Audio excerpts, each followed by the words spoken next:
अष्टविनायकांच्या 8 मंदिरांपैकी 3 मंदिरं 10 मे ते 9 जूनच्या दरम्यान दुरुस्तीच्या कामासाठी बंद राहणार आहेत. मोरगावच्या मयुरेश्वराचं, थेऊरच्या चिंतामणीचं आणि सिद्धटेकच्या सिद्धिविनायकाचं मंदिर बंद राहील. परभणीमध्ये वादळी वाऱ्यासह रिमझिम पावसाची हजेरी. वाऱ्यामुळे शहरामधली अनेक ठिकाणी छोटी मोठी झाडं, जाहिरातीचे फलक देखील कोसळल्याच्या घटना. पावसामुळे वातावरणामध्ये गारवा निर्माण झालाय.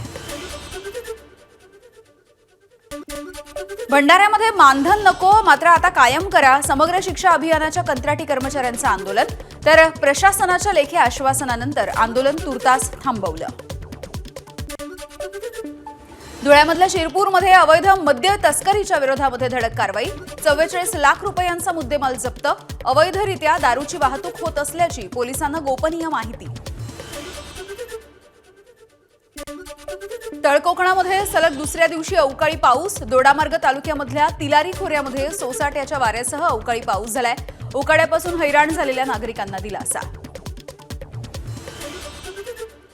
नागपूरमध्ये संध्याकाळच्या सुमारास अचानकपणे हवामानामध्ये बदल झाला. जोरदार वादळी वाऱ्यामुळे रस्त्यावरती मोठ्या प्रमाणावरती धूळ आलेली दिसली.